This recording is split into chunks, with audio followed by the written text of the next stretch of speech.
Mesdames, Messieurs, bonsoir. La nouvelle est tombée le 25 janvier dernier. Elle a suscité une vague d'espoir dans tout le pays. Et 3 mois après, les jalons se posent pour rendre fonctionnel le Fonds national de la finance inclusive. Hier, la direction du Fonds a fait une annonce qui a attisé davantage les espérances. Le tout premier produit sera lancé dès samedi prochain. C'est l'APSEF, accès des pauvres aux services financiers. Adolphe Paca.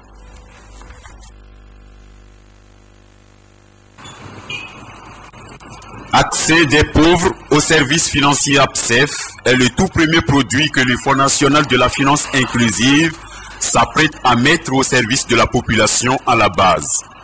L'opération pilote aura lieu samedi prochain sur toute l'étendue du territoire national. Il s'agit essentiellement d'une population qui n'a pas facilement accès aux services financiers. Donc à travers ce produit dénommé APSEF, cette population, hommes, femmes exerçant une activité génératrice de revenus doit se constituer en groupe solidaire de 4 à 6 personnes pour pouvoir bénéficier de ce crédit. Le Fonds national de la finance inclusive passe ainsi à l'action 3 mois après son lancement. Ce premier produit ne concerne que les populations vulnérables. Il est alors conseillé aux postulants qui de facto évoluent dans les activités génératrices de revenus AGR de se mettre en association avant d'aller vers les prestataires de services partenaires du fonds. Il n'y a pas de garantie financière ni matérielle. La seule garantie retenue est la caution solidaire des membres du groupe. Le montant, c'est un montant maximum de 30 000 francs. Chacun au sein du groupe exprime le besoin de son crédit. 18 institutions de microfinance sont d'ores et déjà retenues pour assurer ces services. Avec ce produit, la direction des opérations entend, d'ici 2018, permettre à 2 millions d'hommes et de femmes économiquement faibles d'avoir accès aux finances de base adaptées à leurs besoins. Ceci va beaucoup aider les masses sans ressources. L'économie du Togo a connu un cheminement à l'image de l'ensemble des pays africains, marqué par des périodes de prospérité et de difficultés. Après l'exécution des plans quinquennaux imposés à travers les programmes d'ajustement structurel, le Togo a engagé depuis 2006 des réformes visant à mieux assainir les finances publiques dans l'optique de mieux lutter contre la pauvreté. Après le DSRP, la SCAP a été lancée. Elle conduira les actions gouvernementales jusqu'en 2017. En dehors de ces visions à court et à moyen terme, le Togo entend ratisser large jusqu'en 2030 pour des résultats plus probants avec la création depuis 2013 d'un ministère auprès de la présidence chargé de la prospective et de l'évaluation des politiques publiques. L'économie du Togo, 54 ans après, c'est avec Mathias Tchouglo. Après l'expérience des programmes constitués d'amoncellement des projets d'équipement dits de souveraineté nationale, celle des programmes d'ajustement structurel passe, le Togo a éprouvé le besoin de rénover son système de gestion du développement. Avec le document intérimaire de stratégie de réduction de la pauvreté DSRPI, adopté par le gouvernement en mars 2008, le Togo a jeté les bases pour renouer avec la coopération financière internationale.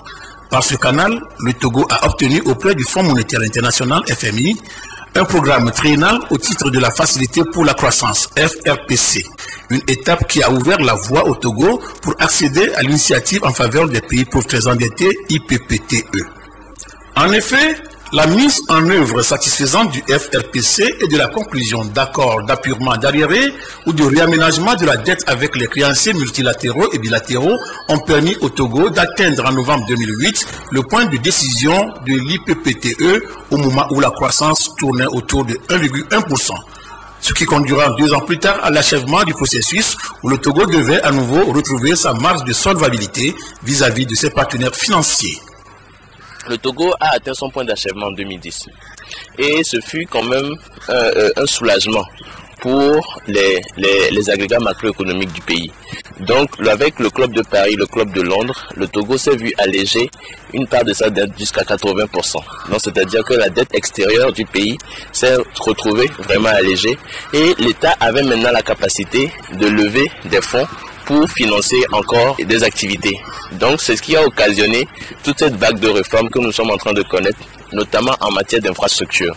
Donc vous allez voir que c'est après que l'initiative a été atteinte que nous avons commencé par construire les routes. Donc c'était des exigences venant des bailleurs et qui ont amené l'État vers vers ce genre d'activité. Et vous allez voir aussi que nous sommes retombés encore dans cette dynamique de planification. Vous allez voir que à partir de 2002-2003, nous avons engagé ce que nous avons appelé les documents de cadrage économique, en l'occurrence le DSRP. Donc nous sommes arrivés à avoir des documents macroéconomiques, c'est-à-dire des documents qui rassemblent tous les secteurs de l'économie, c'est-à-dire les départements sectoriels, qui arrivent à fusionner toutes les activités de l'État pour proposer un cadre cohérent d'activité. Aujourd'hui, la croissance est de retour.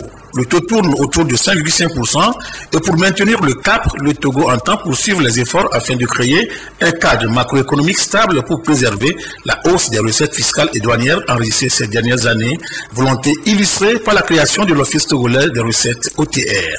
Dans son agenda des réformes amorcées depuis 2006, le Togo veut poursuivre sa politique de restructuration des entreprises publiques et surtout du secteur financier par la privatisation des banques. La promotion du secteur privé par l'amélioration du climat des affaires est également l'une des priorités du gouvernement qui vise l'émergence du Togo à l'horizon 2030. Aujourd'hui, nous avons passé ces 4 ans à définir des outils et qui n'ont pas à un moment donné répondu encore aux problèmes des populations. C'est le lieu en termes de perspective de voir comment être plus proche des populations, comment arriver à déterminer exactement la volonté et la capacité de développement de ces populations. Est-ce que c'est vraiment les projets qui arrangent les populations ou bien c'est plutôt ce que les populations elles-mêmes réalisent qui est durable? Donc en ce moment, il faut pouvoir aller vers les populations, retirer ces genres d'aspirations et pour que quand nous élaborons des projets pour régler le problème des populations, qu'on puisse être cohérent. Ces réformes ont permis d'obtenir l'annulation d'une part importante du stock de la dette et soulager les finances publiques du paiement du service de la dette. Elles ont aussi aidé le Togo qui aujourd'hui affiche un taux d'endettement public de 45% contre la norme communautaire 70%, ce qui laisse les partenaires financiers et techniques affirmer que le Togo est sur la bonne voie. La promotion des produits locaux apparaît comme un chemin d'or, la voie royale pour accroître l'économie nationale. Ces produits sont souvent méconnus, négligés ou même concurrencés par des produits importés. Le sujet préoccupe le Centre de recherche et d'appui technique. Il s'engage à répertorier et sélectionner ces productions locales afin de mieux les valoriser d'abord aux yeux des nationaux, puis au plan international. Medina Bacha.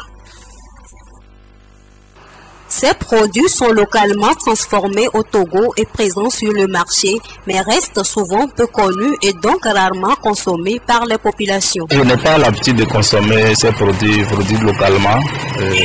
En fait, je n'ai pas aussi connaissance de ces produits-là, c'est ça qui fait que je n'en consomme pas. Peut-être qu'avec une bonne diffusion de ces produits, on va s'intéresser, on en consommera aussi. Donc, moi, je préfère consommer les produits togolais. Mais je ne connais pas assez de ces produits. La non-consommation des produits nationaux s'explique aussi par l'existence sur les marchés des produits importés vendus à bas prix.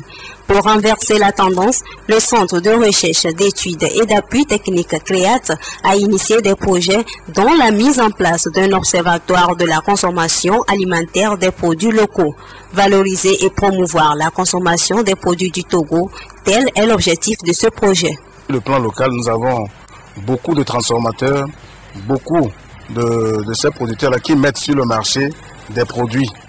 Et ces produits, il est important maintenant que nous puissions les connaître et nous puissions avoir assez d'informations pour voir qu'est-ce que le producteur a besoin et qu'il ne retrouve pas au niveau de ces produits locaux. Comment nous faire pour que ces produits locaux soient connus des producteurs, répondent à leurs besoins, à leurs desiderata. Il est donc question d'améliorer et sécuriser la production, la transformation et la commercialisation de produits agricoles et assurer l'accès aux consommateurs. Ici, les producteurs, transformateurs et acteurs impliqués sélectionnent des produits afin d'élaborer des stratégies pour leur promotion. C'est un projet qui a été retenu par BASA lors du lancement des fonds compétitifs. Voilà, donc nous sommes partis du constat que, aussi bien dans nos recettes culinaires ménagères à la maison, que ce soit à la maison, dans les bars ou dans les hôtels, les mets sont produits ou concoctés à partir des produits importés. Donc pour décourager cette concurrence déloyale, et nous avons pensé que ce serait bien de revoir un peu, constituer une base de données des produits locaux qui existent sur le terrain afin de pouvoir communiquer autour et porter à la connaissance de la population tout ce que nous avons comme produits consommables. Cette rencontre devra donc permettre une meilleure présentation et perception des produits alimentaires locaux. Consommer produits locaux, c'est manger naturel et participer au développement économique du pays.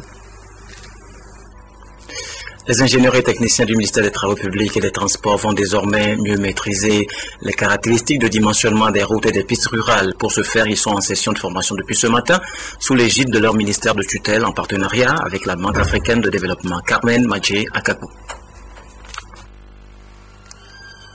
Depuis quelques années, le gouvernement togolais s'est fixé comme objectif l'amélioration du secteur des transports à travers un programme d'action prioritaire en matière d'infrastructures routières. Pour donc soutenir et rentabiliser les investissements consentis dans ce domaine, il est important que les acteurs du secteur aient des compétences nécessaires pour mieux gérer ces infrastructures. Ici, les ingénieurs et techniciens du ministère des Travaux publics et des Transports se forment sur les techniques de gestion et de maintenance des routes en terre et des pistes rurales. On a parlé de l'efficacité des investissements que nous faisons, mais également la durabilité des infrastructures que nous réalisons. Donc au cours de cette semaine-là, c'est premièrement d'apporter des outils, des méthodes d'entretien à nos amis participants. Et au-delà, disons, je vais dire, de ces outils-là, c'est de réfléchir ensemble avec eux sur la politique d'entretien. Les infrastructures routières constituent un axe prioritaire dans lequel les États africains doivent beaucoup investir pour accélérer le développement socio-économique de leur pays. La Banque africaine de développement, BAD, soutient pour ce faire l'initiative. Le développement a réussi à mobiliser des ressources pour pouvoir faciliter le recrutement d'une soixantaine de cadres, des ingénieurs, des techniciens, des gestionnaires au niveau du ministère des Travaux publics. Ces gestionnaires, ce nouveau personnel a besoin de se perfectionner sur les nouvelles techniques de maintenance des infrastructures routières. Pour que les ressources financières mobilisées par l'État pour la construction des routes soient profitables, le ministre des Travaux publics, Anissa Onyonfam, a exhorté les participants à s'approprier les différents modules au programme de cette rencontre. Il est question, chaque fois que nous élaborons des projets de construction de routes, qu'on se préoccupe d'abord en priorité à l'entretien de cette route-là.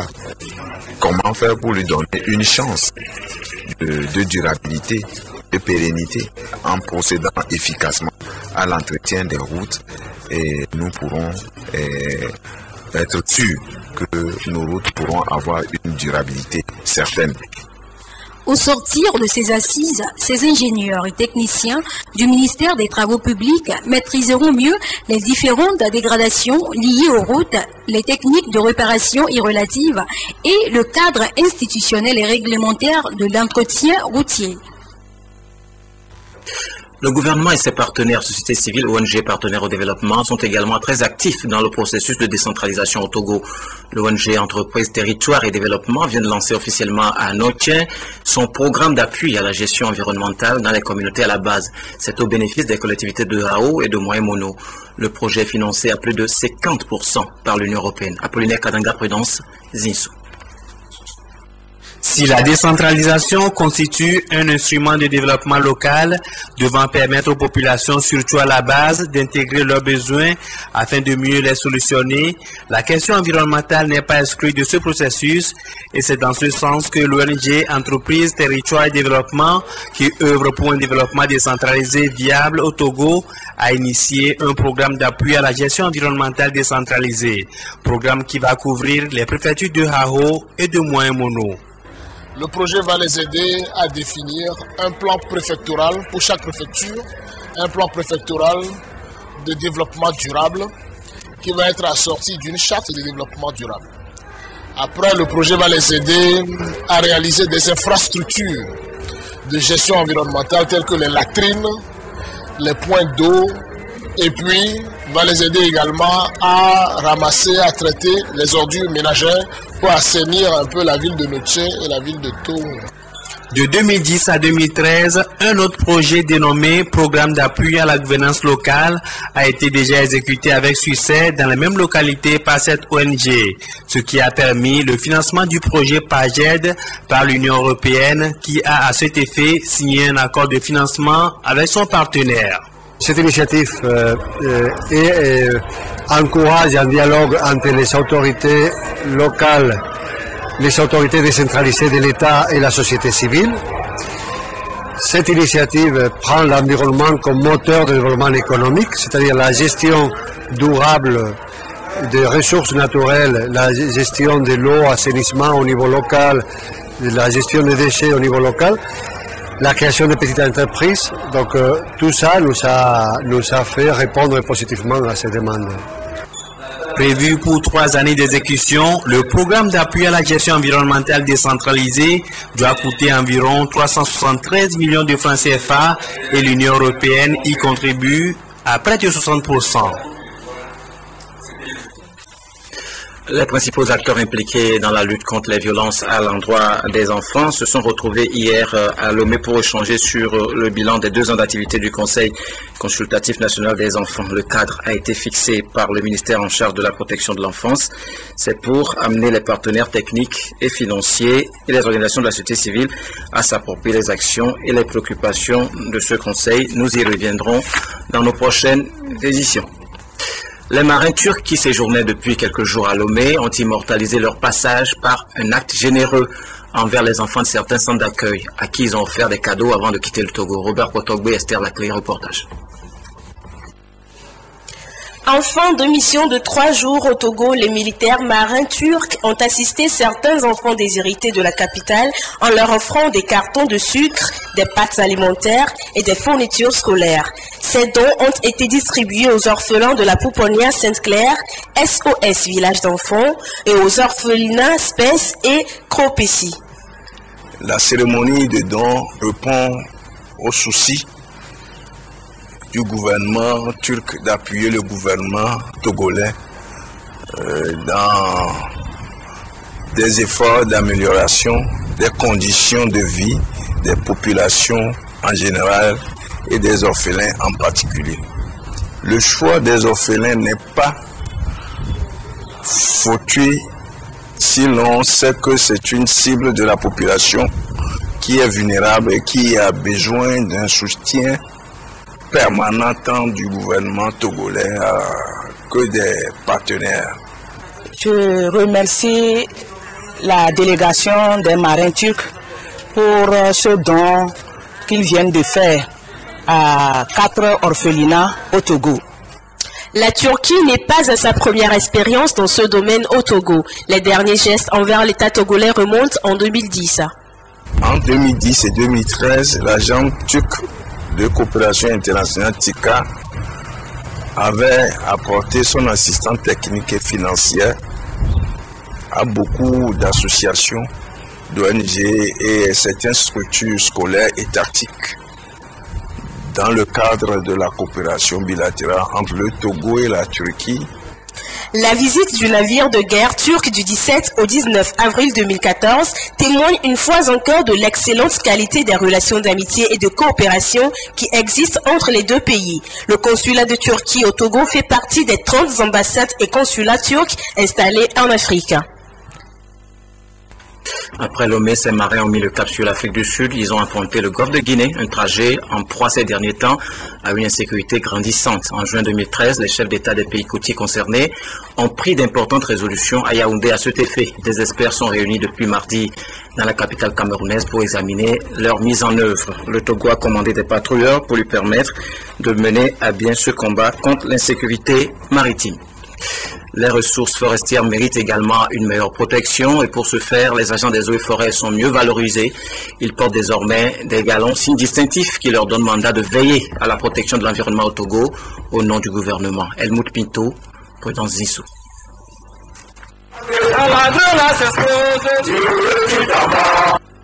L'État togolais honore ses agents des eaux et forêts. Des galons leur sont posés sur les épaules pour les consacrer en tant que force paramilitaire. Cette marque d'encouragement initiée par le ministère de l'Environnement et des Ressources forestières est un signal fort pour distinguer ces agents dans l'exercice de leurs fonctions et pour renforcer l'efficacité des actions menées dans la gestion des espaces protégés. Les récipiendaires mesurent l'ampleur de la tâche qui leur incombe. Ce galon est un signe extérieur à travers la profession que nous sommes en train d'exercer dans le pays en matière de protection des ressources naturelles. Donc il s'agira de prendre toutes les mesures nécessaires pour travailler en collaboration avec toute la population pour la préservation des ressources naturelles dans notre pays. La cérémonie de ce jour est le résultat d'un processus enclenché depuis 2006. Le Togo vient ainsi de rejoindre les rangs des pays de la sous-région qui ont entrepris les mêmes dispositions. Les nouvelles attributions du forestier font donc de lui à la fois un acteur de développement et un agent de sécurité. Ce processus jalonné d'obstacles, tel un parcours de combattant, a abouti grâce à l'abnégation de mes collaborateurs et à la parfaite collaboration de l'encadrement technique du ministère de la Défense nationale et des anciens combattants par le truchement de l'état-major général des forces armées togolaises à qui je dis un sincère merci. Ces agents des eaux et forêts sont donc renvoyés à leur mission de protection de la faune et de la flore togolaise pour contribuer à la préservation de l'écosystème contre les défis de l'heure, dont les plus connus sont les changements climatiques. La protection de l'environnement rime également avec la préservation des populations contre les maladies. La plus tristement célèbre ces jours-ci, c'est bien sûr la fièvre hémorragique Ebola, signalée dans la sous-région. Les forces armées ont entamé une tournée de sensibilisation dans le pays pour la prévenir. La délégation avait pour interlocuteur ce jour les populations de Lomé commune, Dodo, Waré, Komou, Poyodé.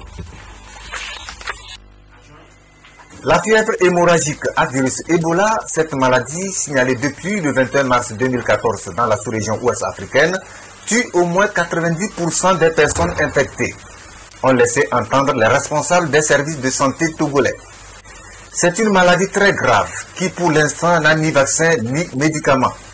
Un mal qu'il faut empêcher de franchir les frontières du Togo. Il faut donc sensibiliser les populations sur les mesures préventives et pour ce faire, les forces de défense et de sécurité au premier plan en raison de leur mission qui font d'eux les plus exposés. Il n'y a que l'information, la connaissance de la maladie qui pourra nous permettre d'éviter sa propagation. À savoir, d'où vient ce virus? De par les animaux tels que la chauve-souris, les singes, les animaux de brousse, on peut l'attraper. De deux, un individu infecté peut contaminer ses prochains par le contact avec ses liquides organiques, le contact avec ses vêtements. Et donc, sachant cela, qu'est-ce que je dois faire pour l'éviter? C'est que je ne dois plus rentrer en contact ou manger les animaux incriminés, tels que les chauves-souris, les singes, les animaux de brousse. Je ne dois plus rentrer en contact avec quelqu'un qui manifeste les signes semblables à la fièvre Ebola. Ce que je dois faire, c'est renseigner le corps médical le plus proche à travers les questions que les gens nous posent, depuis d'apparent jusqu'à aux absentis que les gens ont compris. Au Togo, déjà des dispositions sont prises pour une lutte efficace. D'abord, des séances de sensibilisation, puis le renforcement des capacités des agents de santé. Selon les spécialistes en matière de santé, le virus Ebola est transmis par les chauves-souris sauvages. La fièvre hémorragique à virus Ebola se caractérise par une fièvre brutale suivie de saignements et de vomissements. Un numéro vert, le 111, est ouvert pour alerter les services de santé lorsqu'il y a un cas suspect.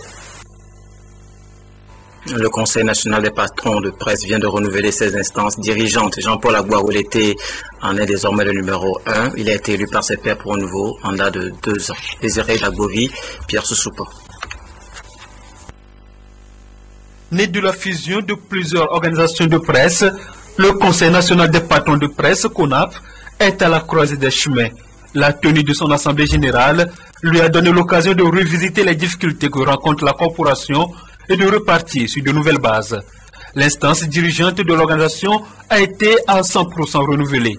Le CONAP est désormais dirigé par le directeur du bimensuel Focus Info, Jean-Paul Agbo, pour un mandat de 2 ans. De nombreux défis attendent son bureau qui entend apporter plus de synergie dans la corporation. Le premier chantier qui sera le nôtre, c'est de faire en sorte que le défi, par exemple de la structuration de la presse, pour qu'elle s'insère davantage dans le tissu économique, soit tenu.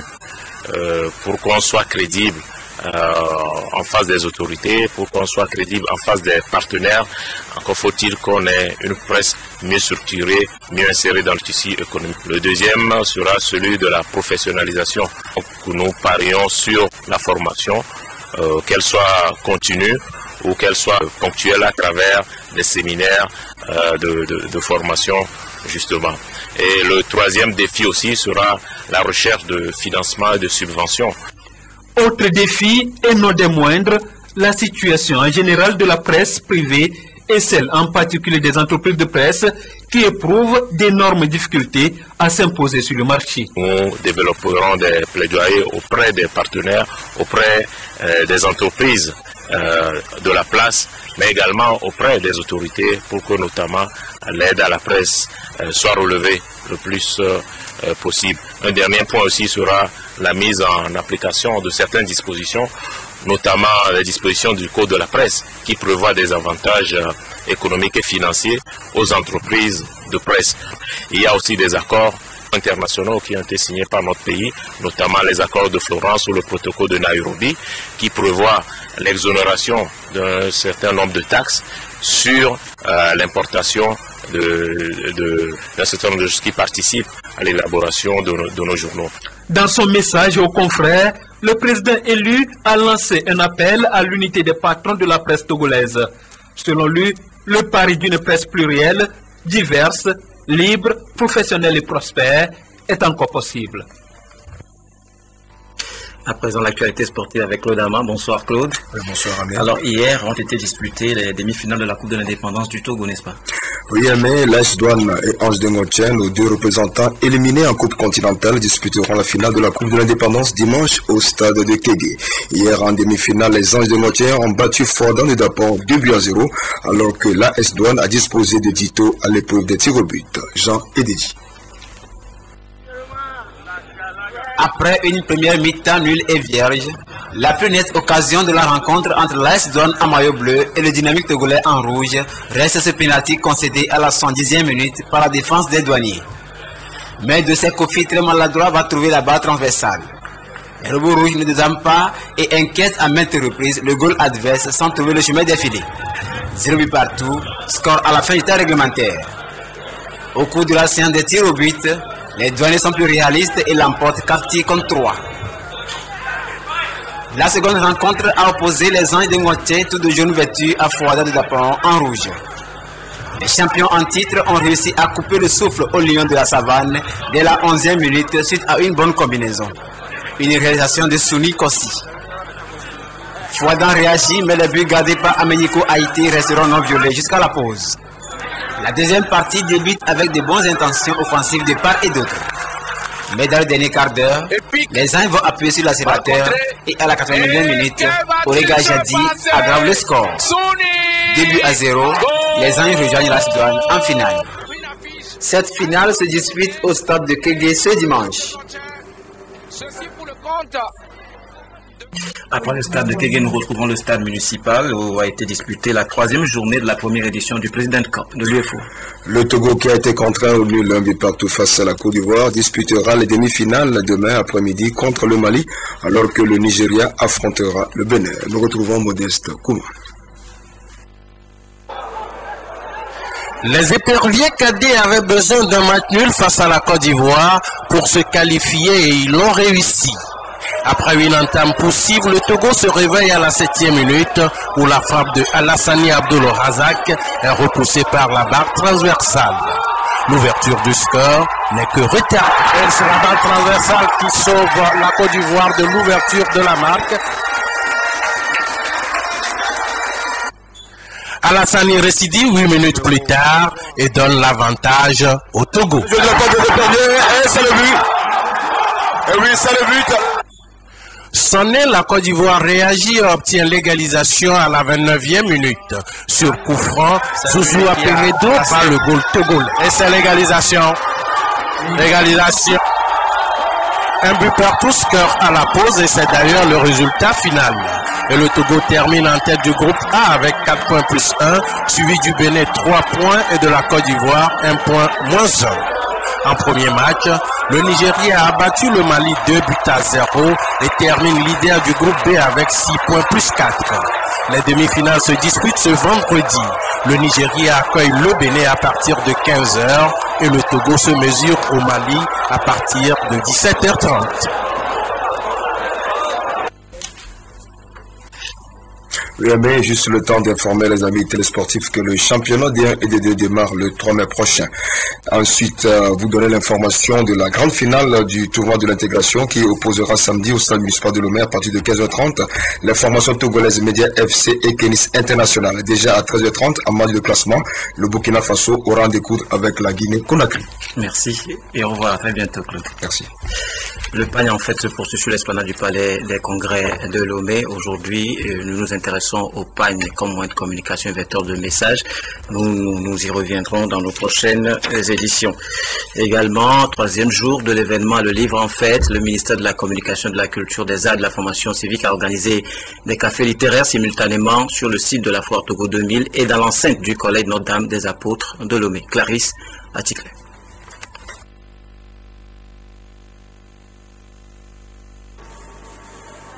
L'événement Le Livre en Fête a marqué son 3e jour par des entretiens avec les élèves, histoire de leur faire découvrir la valeur de la lecture. Sur le site de la Foire Togo 2000, les élèves de certains lycées de la capitale ont eu l'opportunité d'approfondir leurs connaissances sur l'importance de la lecture, qui est un excellent moyen de culture.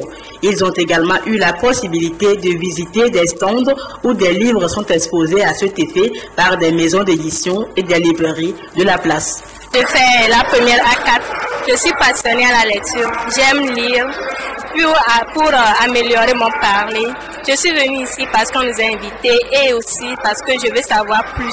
J'ai vu beaucoup de livres que j'ai aimés et j'ai choisi même 2 pour amener à la maison. Au collège Notre-Dame des Apôtres de Lomé, c'est un véritable échange entre les élèves et une équipe d'écrivains, dont Madame Kouméalo Anate, ministre de la Communication, de la Culture, des Arts et de la Formation civique. 2 œuvres essentielles étaient au cœur de ce café littéraire. Le recueil de poèmes Souffle court de Kouméalo Anate, qui rend hommage à l'amour, et l'essai L'amour et le son de Claude Assio-Botis. L'initiative est saluée par les élèves. Dans la vie active, il y a des difficultés qu'on va rencontrer. Donc ce sont ces enseignements, ces philosophies, les thèmes de ces œuvres aussi, après à l'école, qui vont nous aider. Ça nous a permis d'avoir une idée sur la littérature togolaise et avoir l'envie d'avancer cette connaissance-là sur la littérature togolaise. Célébrer le livre, c'est également permettre aux élèves d'en savoir davantage sur les œuvres littéraires et leurs auteurs. Voilà tout le sens de ce café littéraire. Il est très important aujourd'hui de rapprocher le livre des élèves, de rapprocher les écrivains des élèves et de créer un cadre d'échange entre les écrivains et les élèves autour de leurs œuvres. Cette première édition du Livre en Fête est initiée par le ministère de la Communication, de la Culture, des Arts et de la Formation civique avec le soutien de l'association Berceau d'Avenir et l'association des écrivains du Togo. Elle prend fin samedi sur le site de la Foire Togo 2000. Et puis pour marquer la fête de l'indépendance, nous proposons une fois encore les nouvelles images qu'offre le Togo à travers le développement des infrastructures. Les contournements de la faille d'Aledjo et de Defalé offrent des vues aériennes assez impressionnantes.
Ce communiqué pour finir, le ministre de la Sécurité et de la Protection civile communique le mercredi 23 avril 2014, un accident ayant occasionné la mort par balle d'un individu est survenu au poste de contrôle d'Awandjelo. En effet, ce jour-là, 2 éléments des forces de défense désignés pour la mission anti-braquage qui, comme à l'accoutumée, attendaient pour embarquer dans un véhicule, ont érigé un panneau de signalisation à hauteur de la direction régionale des douanes au sud de la ville de Kara. Aux environs de 18h30, un camion semi-remorque transportant des animaux en provenance de Mango pour Lomé aurait écrasé ce panneau sans s'arrêter. C'est alors que les 2 éléments au moyen de moto-taxi réquisitionnés se sont lancés à la poursuite du dit camion qui aurait refusé d'obtempérer à leurs diverses injonctions de s'arrêter. Arrivé au bouchon, tenu par les éléments des forces de sécurité à Awandjelo et pendant que le convoyeur du camion, le nommé Issa Alanou, revendeur à Mango, est descendu pour rapporter à ceux-ci les faits qu'il venait de vivre, l'un des militaires qui les poursuivait y est arrivé sans explication. Il ouvre le feu et atteint mortellement le convoyeur.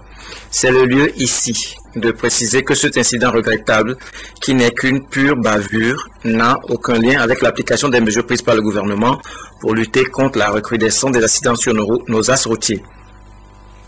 En outre, l'interdiction de circulation nocturne faite à certaines catégories de véhicules ne saurait en aucun cas s'appliquer aux camions ci-dessus mentionnés, eu égard à la nature des marchandises qu'ils transportaient. Toutefois, une enquête est immédiatement ouverte pour élucider les circonstances exactes de ce grave accident. À l'issue, les auteurs répondront de leurs actes devant les juridictions compétentes. Le ministère de la Sécurité et de la Protection civile présente ses sincères condoléances à la famille éplorée. Et puis, le comité d'organisation de la foire, le Pagne en Fête, informe le public que la cérémonie officielle de la foire, initialement prévue le vendredi 25 avril 2014 à 9h, est reportée à 15h. Une édition un peu longue, veuillez nous en excuser. Merci de nous avoir suivis.